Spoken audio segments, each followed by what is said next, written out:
ભરૂચ જિલ્લાના નેત્રંગ તાલુકા પંચાયતની બિલોટી બેઠક પર અગાઉ આમ આદમી પાર્ટીના વિજેતા ઉમેદવારના આકસ્મિક અવસાન બાદ બેઠક ખાલી પડતા પેટા ચૂંટણી યોજવામાં આવી હતી।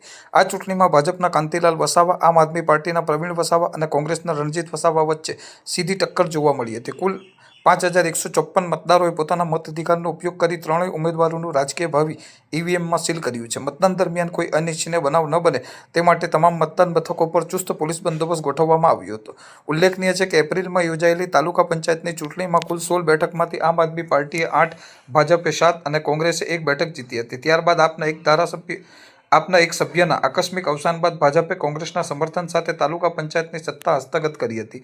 હવે 30 જુલાઈએ યોજાનારી મતગણતરી બાદ બિલોટી બેઠકનું પરિણામ તાલુકા પંચાયતના સત્તા સમીકરણ માટે નિર્ણાયક બનશે। જો ભાજપનો ઉમેદવાર વિજયી થશે તો ભાજપને 9 બેઠકો સાથે સ્પષ્ટ બહુમતી મળશે। જો આમ આદમી પાર્ટીનો ઉમેદવાર જીતશે તો ભાજપ અને આપ બંનેના 8 સભ્યો થતા ફરી સત્તા માટે રસાકસી સર્જાઈ શકે છે।